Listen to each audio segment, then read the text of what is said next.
Good morning. Merry Christmas. Happy holidays. Season's greetings.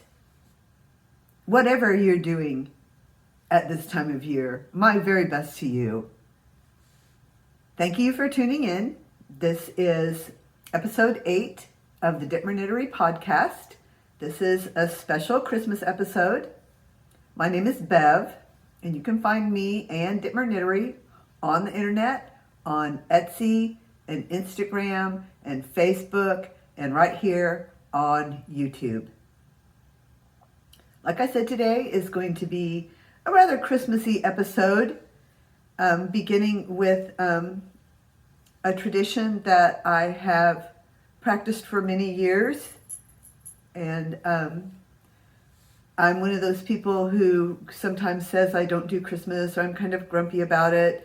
And then I open the Christmas box and I find my antlers, and I remember some very joyful Christmases with my family, and I get a little bit of Christmas spirit.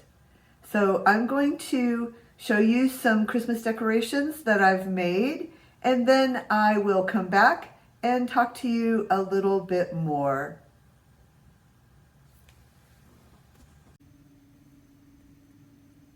Good morning. I have been out in my garage and I found the box that said Christmas, and I brought it in and I found exactly what I was looking for. This is a little crochet village that I made over 30 years ago.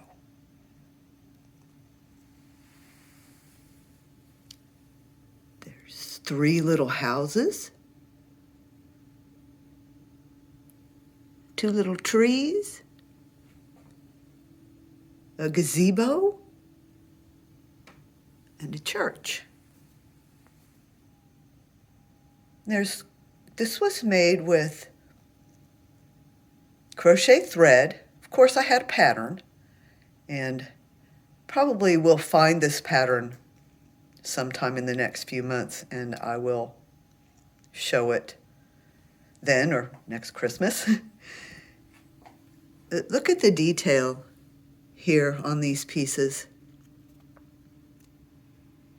And I remember doing this. It was a gift for my then mother-in-law. And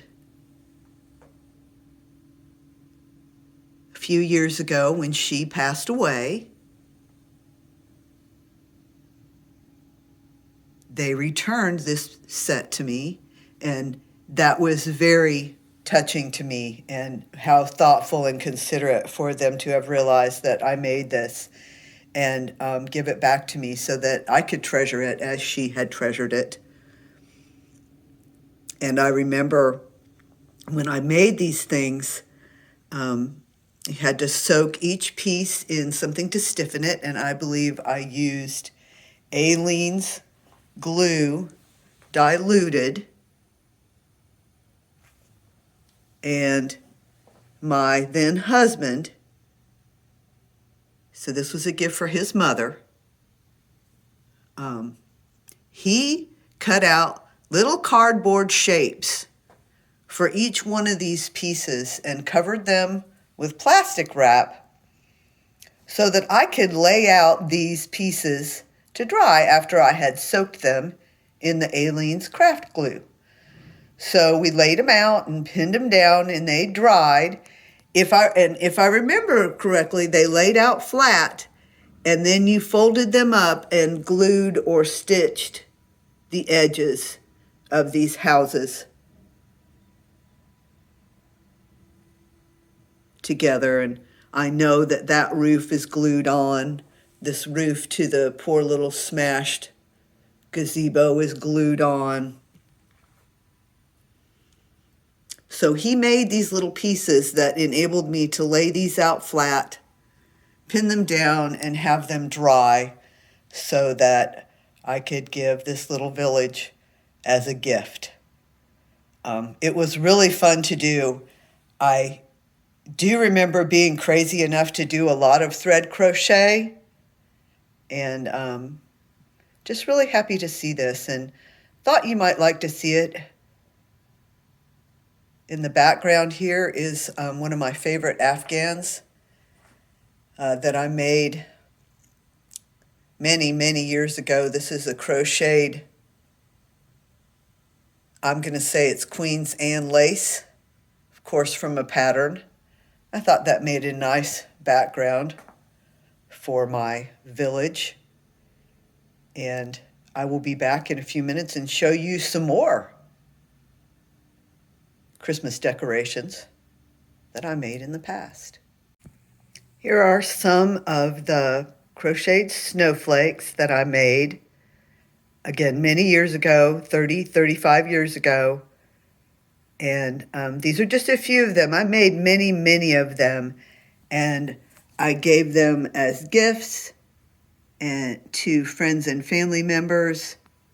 There's one icicle, still has its old hook on it. And again, these were stiffened with Aleene's craft glue after I crocheted them and laid out to dry. And these are quite sentimental. They are bent and yellowed with age, and all the more lovely for that. I think I have a few more decorations to show you. I will return. Here are some of my cross-stitch Christmas decorations that I made many, many years ago in my cross-stitching days. So again, probably over 30 years.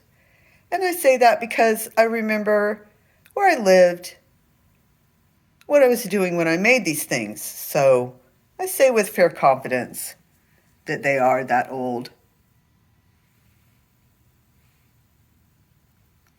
This item with the bell on it is a door hanger that I made for my parents. So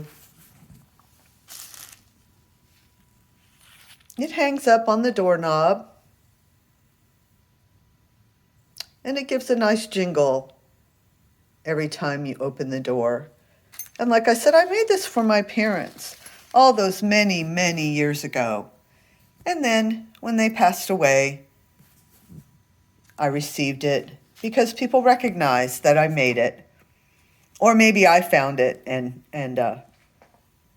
recognized it as something I made. But I'm very happy to have it. I hang it on my door, and it makes me think of them and when I was able to spend holidays with them. They've been gone for a very long time.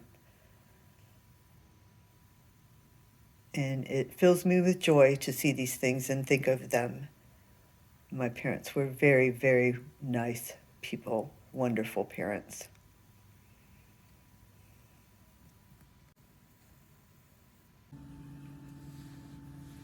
I'm back. I hope you enjoyed seeing my handmade Christmas ornaments. As I was talking about the ornaments,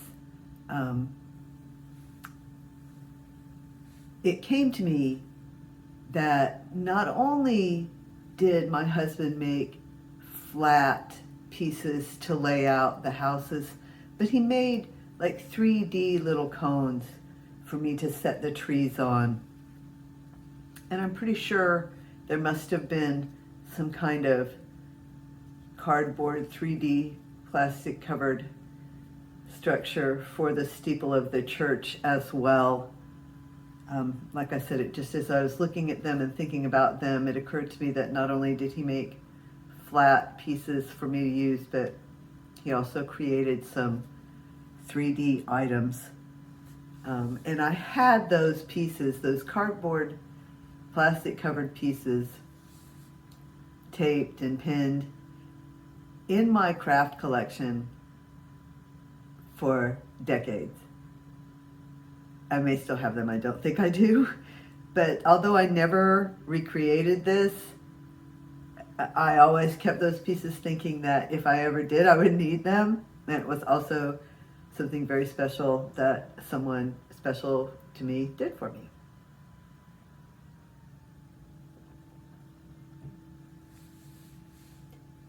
So it has been a busy time. It's the holiday season for many. It's not always an easy time. It's not always an easy time for me, but this year I'm doing quite well. And I want to wish all of you the very, very best, no matter what you're doing right now, this time of year. This year has been particularly difficult in a number of ways. It seems like it was made all the more weird and unpredictable because of the number of things that happened. And I hope that next year it will be different than it was this year. I say that with a great deal of hope. And like I said, I'm thinking of all of you. I try to be a loving and compassionate person and send loving friendliness out to all of you and wish you the very best during this time. In January, sometimes that's also a hard time because the holidays are over and things get quiet. And I was thinking about that as I was enjoying all the Vlogmas crochet and knit and crafting podcasts that I've been watching, and I've been enjoying them so very, very much. Watching the Vlogmas podcasts every day, trying to keep up with the ones I watch and finding some new ones to watch. It's a lot of fun and it brings me joy.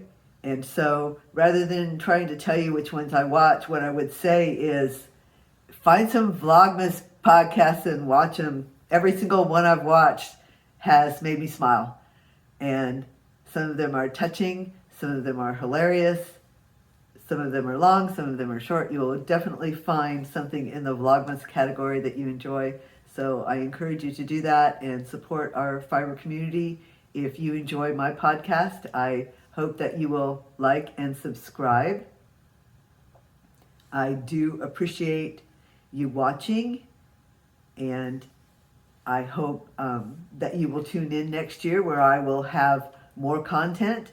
This will probably be my last podcast of the year.